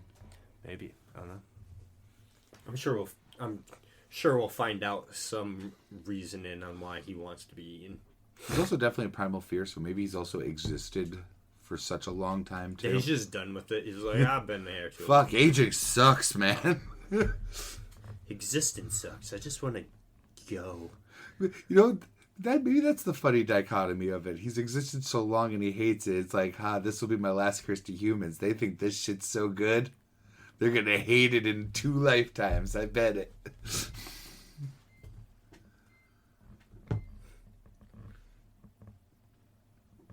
Let me just collect my death row meal first. Yummy, yummy, children.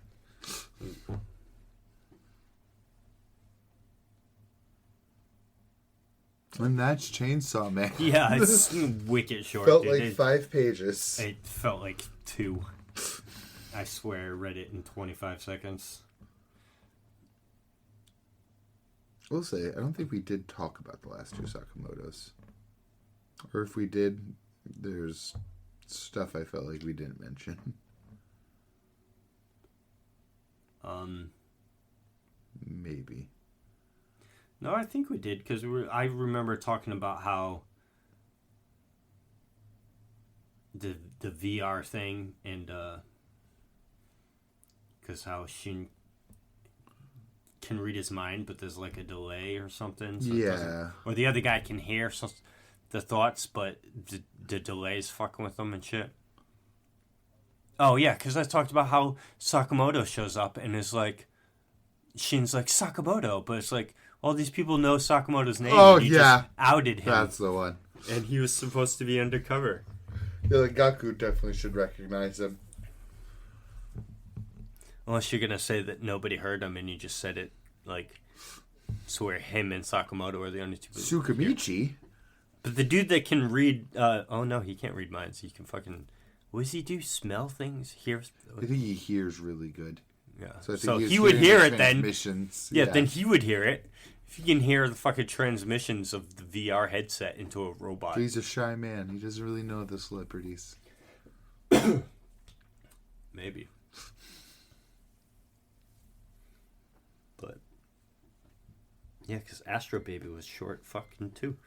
Really? I felt like it was long. It was, but it's like not much happened. It was just they were talking. We got confirmation. The beginning was a lot. We got confirmation that this is indeed the soldier girl that got bit and is not a Coper. Which, thank God. The beginning half was really the juicy part. Oh, yeah. I forgot about that. All the Coopers. Yeah. And he just has a hard-on for Eleanor. Yeah. He's already gross looking as shit, but what a freak. So there's hope that Eleanor's can be saved because she's even refusing to eat anything. So it's like... So there might be something there. Some kind of humanity element that could be exploited. So gross. So straight up Jabba the Hutt behavior. Oh, I didn't even see that he keeps going up her foot. Yeah. Gross.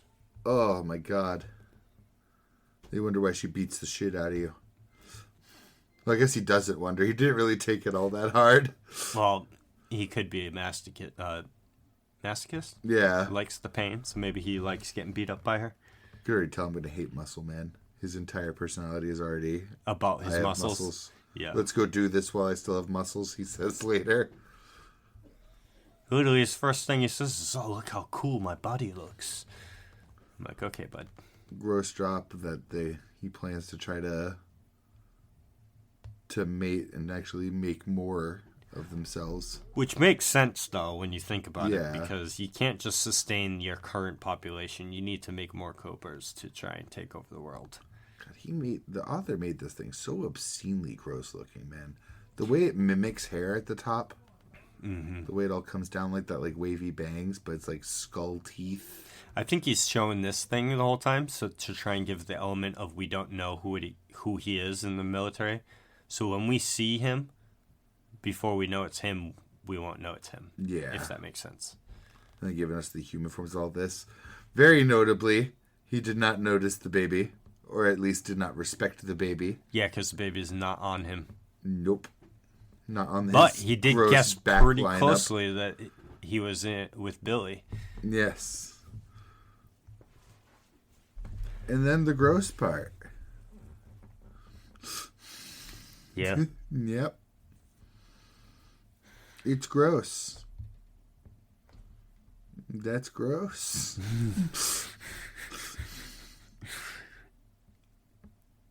And I mean, like, you clearly can manipulate your body. You made it that big. Mm-hmm. You could make this a normal functional size. They even put the fucking sound effect as bulge. It's more like, I don't even know, I feel like it caused shockwaves. Agony swole again. Talk about entertaining. While flexing. Ugh. With Somehow the guy with the giant monster penis is less insufferable than this guy. And then talking about our feelings, which was nice, but yes, mostly because I like this girl, the black-haired one. Mm-hmm. I like her a lot. And this was really cute. Billy being too shy to even like pat her on the back to console her. Yep. And that one girl's just watching him in the window the whole time. And hoarded up to it, being like, what's her exact words? You have my permission to be a little more of a playboy for real.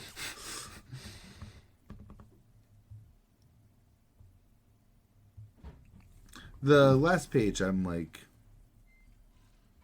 is this just emotion? Why'd you end on this? Do you feel like you're holding her back? Are you infected? Maybe. Hopefully not. Hopefully not. I found it concerning that not a single person has brought up any concern about the fact that she was bitten. See, because how does that work, though? Because they're saying they need to make more copers. But they also said we can infect more people in that same conversation, yeah, too. so would that mean then, how would that work? Like, Are they just controlling them like chips? Yeah. With like a part of their cells? Or do they leave the host and go into a new host? Maybe that's one way, and that dude that bit her just didn't move? Yeah. I don't know. Or because they took out chips, then now she's not being controlled by chips? Yeah, that's possible, too. Maybe that's just like a chips thing. Or just like you said, copers, when they bite people and infect them, they turn into a coper pawn that is controlled by the higher coper. But if you take out the higher coper, all the pawns turn back to normal, maybe? I don't know. I'm just spitballing here. Yeah. Because I don't think we're going to find out why she's okay after getting bit, unless she is indeed a coper undercover, and we don't know yet. Which would be big sad. Which would be super sad. Because they're smart enough to know when to not just start eating people. Yeah. Did we have a Dandadan this week? I don't think we did, right? We did.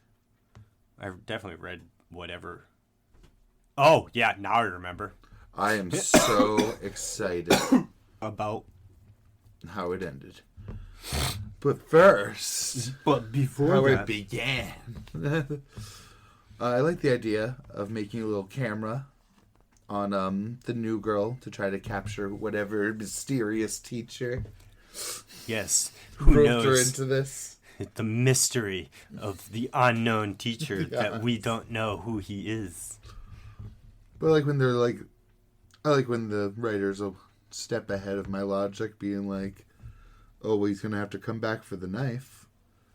Well, because the way they know it is, they can't remember the face. So it's like, she won't remember, but the video camera will take it, and then we could watch it later and figure out what's going on and figure out how it is that he and he's going to have to make contact again. Mm-hmm. I like how it's programmed by Kinta, because it labels Gigi an idiot. But everyone else, respectfully. Yes. Speaking of Gigi, we saw him in the anime. Yes, finally. So we will get 2 episodes. And they mentioned just enough that I could tell my partner that he was the kid in the flashback. Because they even mentioned they had a falling out. I was going to wait for that at least. I was like, no, I can finally tell you. You've seen Gigi before.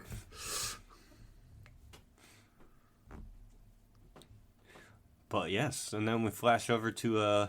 what Seiko's doing. Yeah, and Granny. Eating lunch with 2 new people. Or dinner, whatever. They seem like occult collectors. Yes, she collects cursed items, which is fucking hilarious. And this man just seems to eat and know things. Yes. She consults him about a way to turn Momo back, which is super sweet that's what she's out here for. Yes, and conveniently, this guy knew of a possible solution. A very reasonable sounding solution. Deeply rooted in Japanese folklore that I am not educated on. Yes. But the long and short of it is a godly hammer that would smack her and make her big. Which would be terrifying because she's tiny and you think smacking her with a hammer would KO her. Yes. And then suddenly, as Dandadan often does, a fight breaks out. I thought that at first, because I didn't know what was going on, I thought that it was it was a gag and the lady was just kicking him. Not that it was a bunch of yokai. Yeah, like they look like chefs. Jiangshi. The zombies that usually have talismans in front of their faces. Yes. There is that one I do know. They look also like there is no war in Basen. It ended with this page of her surprised facing at them. I'm like, I literally like to myself was like, yes, Seiko Bark. Hopefully. We're at least gonna see how this scene ends. Hopefully, unless it doesn't like just flash over to school. Yeah, I was gonna say hopefully they don't do like a cutaway and then come back to this as like a flashback. Like I'm okay if you cut away at the beginning of the chapter, catch up with the other people, and then come back to this to catch up with she's going. But as long as I get something of what's going on here in the next chapter, please. I just got introduced to her friends. Yes. The anime episode was Liddy McTitty.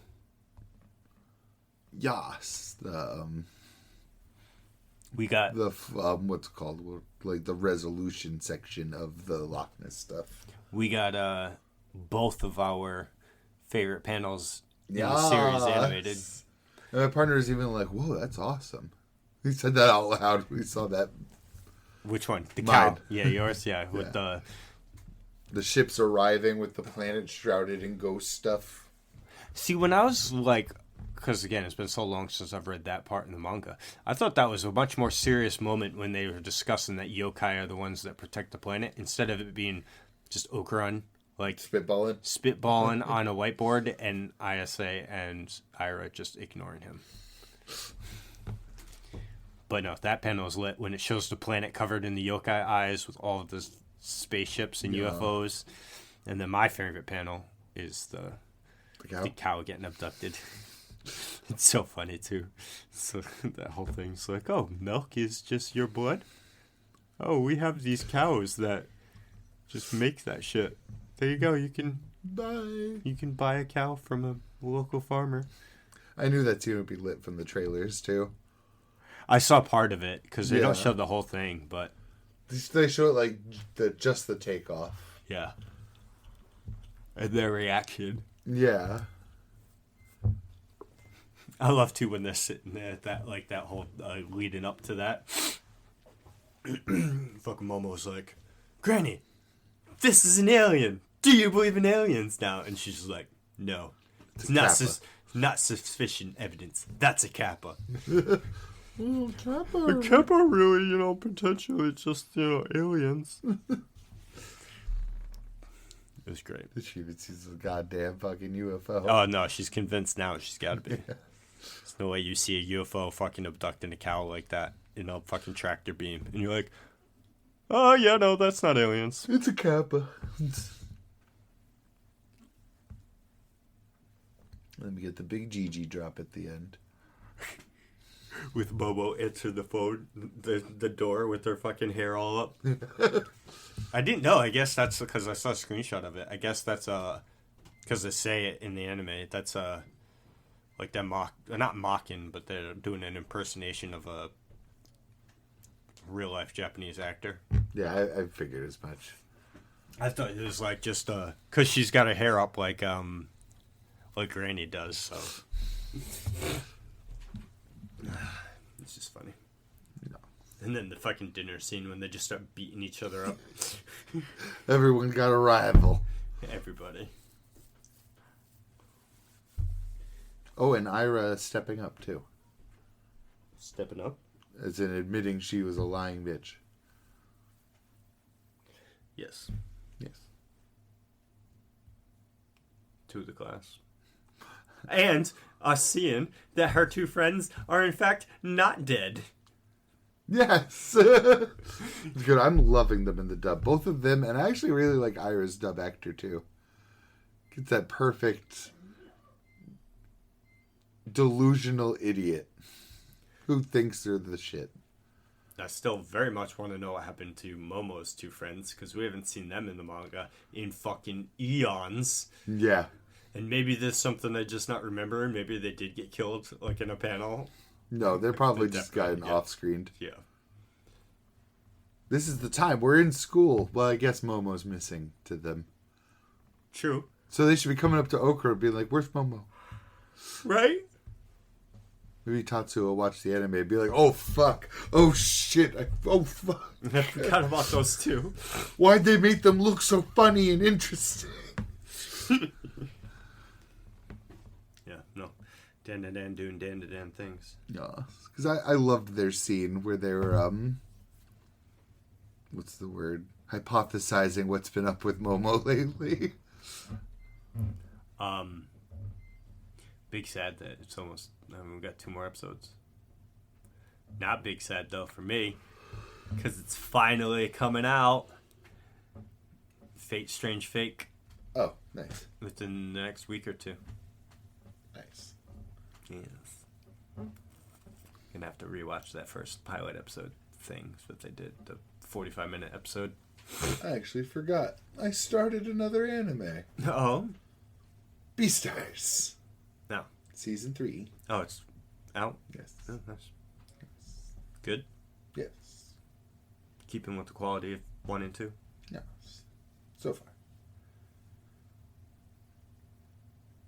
Nice.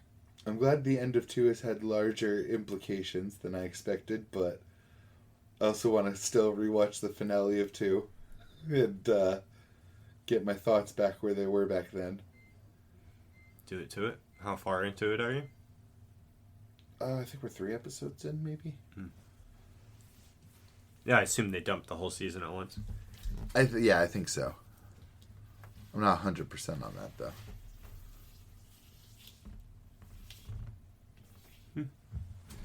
Yeah. I'd recommend catching up. So I can talk about the season finale of 2. I have to see all of season 2. Do it. I'm still stuck on the finale of season 1 where we don't know what's happening to Louis. Louis' arc's the fucking best in 2. It's so good. It's so good.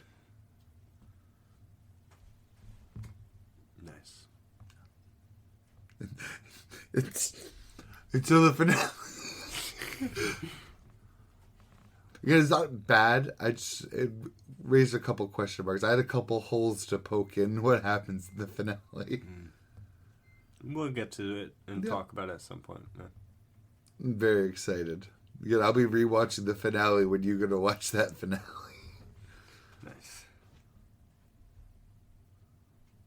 Well, we still got the Kaguras of the Bachis. Yeah, it's the last one. Is that the last one? It is. It's the last thing we have, which is why I was in Russian. Yeah. Right. I got fucking dumped with fucking One Punch Man chapters. I haven't read them yet, but I got like 8 or 9 chapters are all dropped in one day. I was like, yes. You've been blessed. I have been blessed.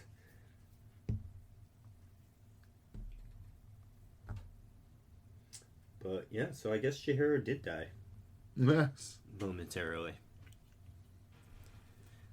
But sussy wussy on whether or not Samura did it intentionally to like just stop his heart so that would void the contract so he could come back and then live a normal life without the sword bearer contract. But little does he know, Chihiro ain't about that life. He about that revenge life. Sorry, I was also just thinking about like how he healed still. I have no idea. Yeah.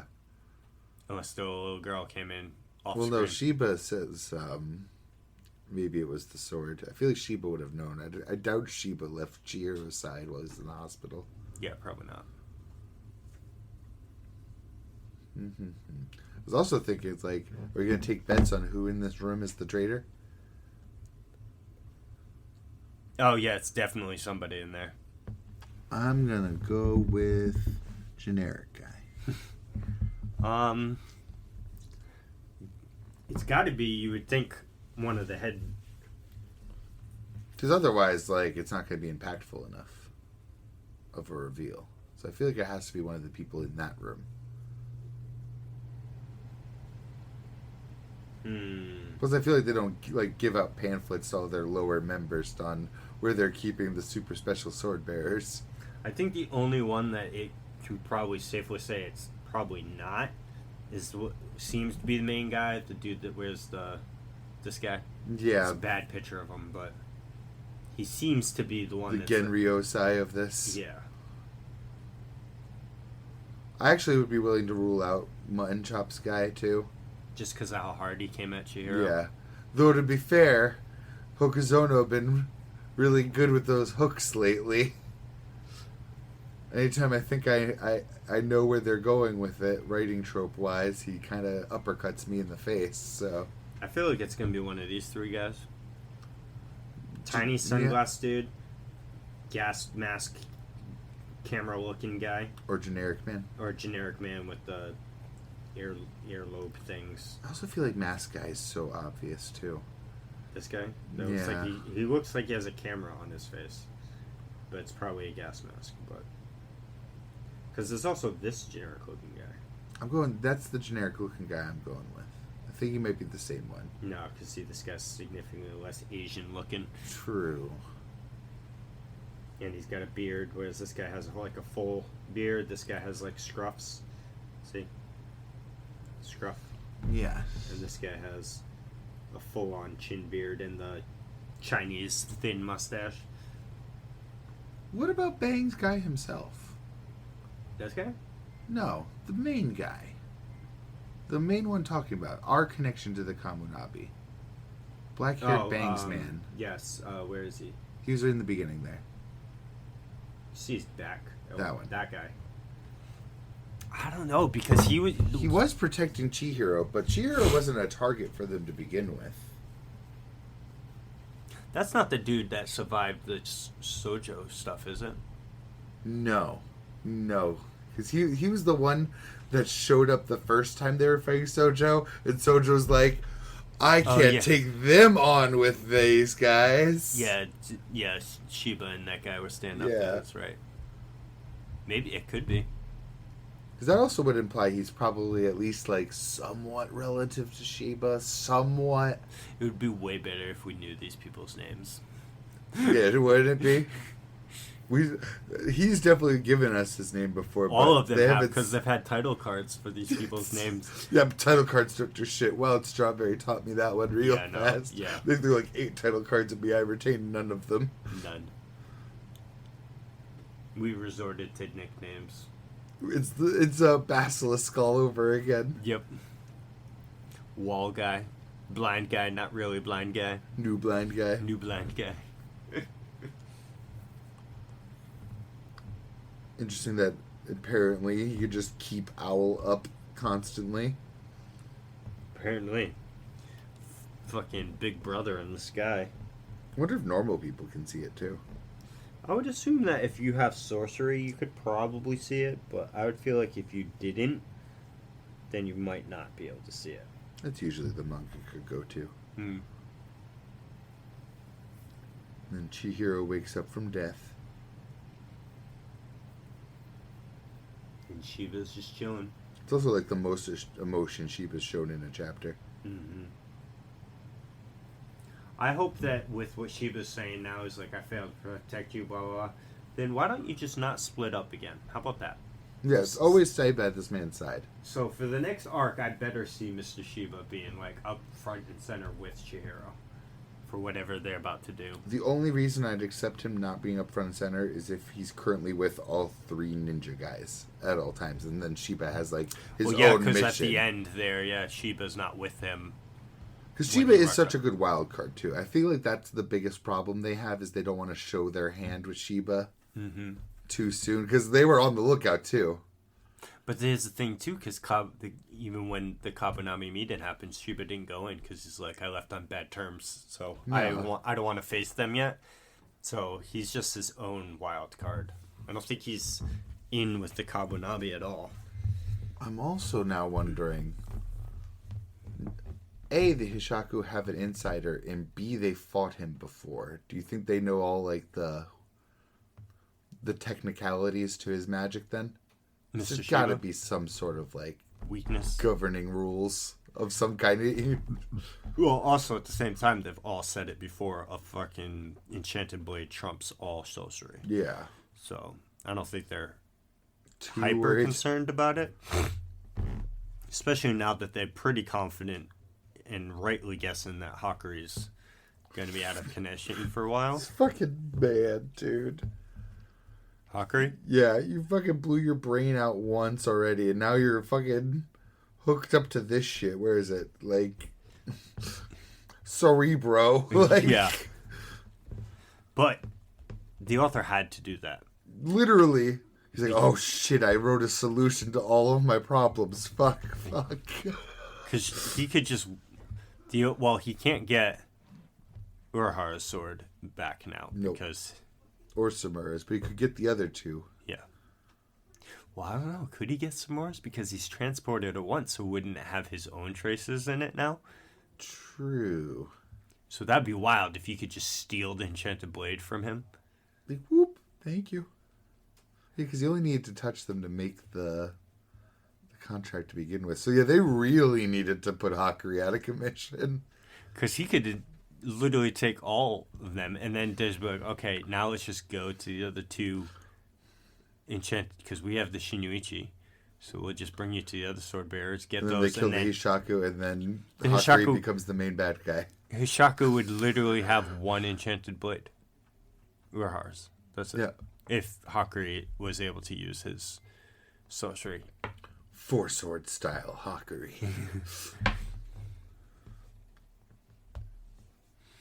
Yeah, he'd hold the fucking fourth one with this massive fucking dick.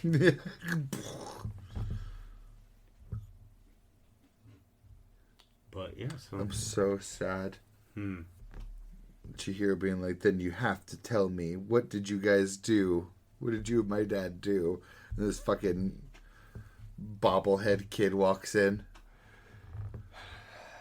Worst timing ever. Like, I knew I wasn't gonna get the answer, but like, thanks. Yeah.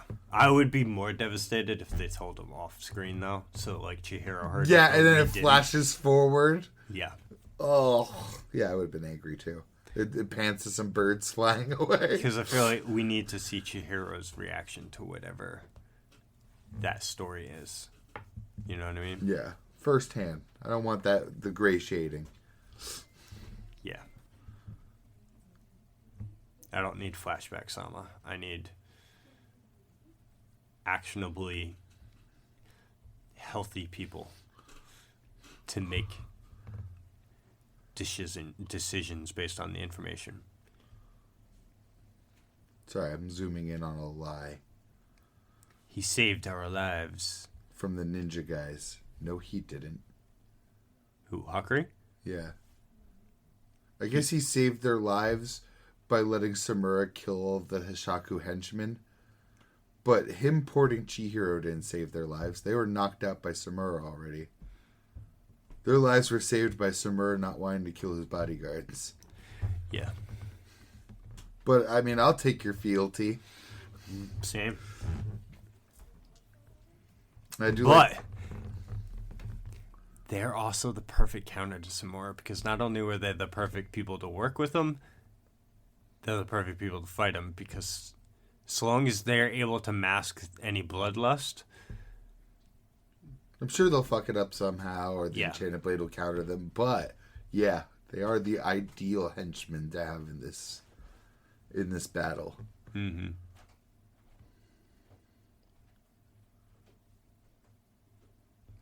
You get so much emotion on fucking Shiba's face. I especially like this shot. Oh, when he's handing Chihiro N10? Yeah, you could see the conflict in him. If I were a real adult, I would have stopped him then by force if necessary.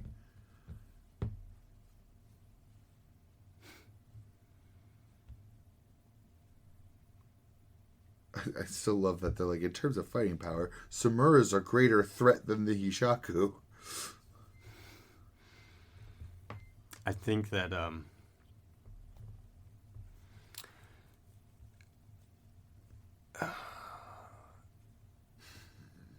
Samura issue's gonna get handled pretty soon, but I don't know. See the Hisaku, you know what I mean? I think So they just get Toby Mune. Yeah, I think it's just gonna split. keep going for a while. I still love this idea that Kaminai being like, then we should assemble a force to contend with Samura. Do we have enough fighters for that? No, you tried to do that with Sojo and it didn't work for fuck all. Yeah, but they Why also would you try got, this again? They also got fucking a group of nobodies. They were cool. They were doing it, but they lost. Seemed to have been doing it when they hatched their plan. They're like, "Oh, this is cool," and then like 3 pages later, fucking Shoujo just walks up and is like, "Oh, those guys? Yeah, I killed them." Mollywops them. Looking good in the suits, though. I'll take a nice little mini suit arc. You got you gotta get into ninja uniform. Suits. Suits are cool. Suits are cool. I'm going for an Ocean's 11 vibe. Oh, Lord. I have 10 chapters of Hunter x Hunter to read. So, 30? Yeah. At least it's on break again, so I have infinite time to read them. There you go. We got through all our manga. Oh, the manga. Yeah, so we'll have to, well, you'll have to read some manga next week, and we will have to read some Sakamoto. Yeah. And Centuria, we're catching up. We're doing it. It's going to happen. We've been reading, 2 or 3 chapters a week of Centuria for a while now, so it's just like a staple. Even though we're not caught up to it, it's something we talk about every week. Until we're caught up and we're just talking about it weekly. Which I'm also looking forward to. I'm not. Being caught up to stuff is a fucking bittersweet moment. It is, but I also never have to worry about, kind of forgetting about something. True. And also I feel like you get more of it too, because you're not if you have 10 chapters or something to read, I feel like you could get into a mode where you're reading faster and you're just blasting. You're just blasting through, not ingesting all of the information as you could. If you only And then we come on here and we're not going to flip through 5 chapters of the pages, so you won't even catch it on second look. So, and if you get 1 chapter a week, you go in, you're like, this is all of the Kagurabachi or all of the Centuria. We have to start screenshotting every shot when we're weekly on it. Don't do that to your phone. I do worse. 350 open tabs. Yeah, I just deleted 50 tiny little mini screenshot clips that I had on my phone. I have some of those too. And it's just why? This is such a waste of space.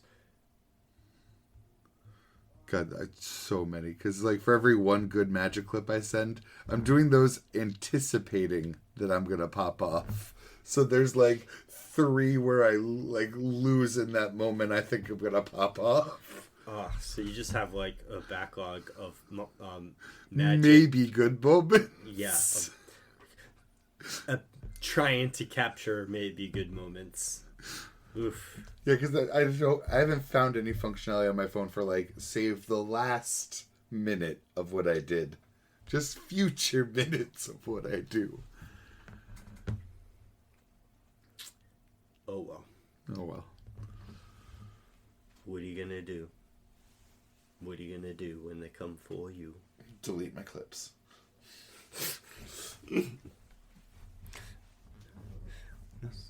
Might as well call it there. Yeah. Sounds good to me. Come back next week, have a little extra stuff. Some Magi and Sakamoto. Hopefully I'll be in the end game of Path of Exile by then. I doubt it, but hopefully. I mean, maybe you've had less than a week. Yeah. And you're a third of the way through. True. You're in Act 3, so one more week you should be. Especially because you've done the first 3 acts, you already know what you're doing. Yeah. I'm sure the bosses aren't going to change that much, so it's going to be easier. Maybe. Maybe. I know it's a harder difficulty, but if you know the boss, you know the boss. They probably just more health and do more damage. I don't know which side bosses are worth it. Kinda. I don't have faith that I remember which of the ones were important. But anyway, Dukes of Weebdom. Episode 90. We'll see you next week. Peace. Peace.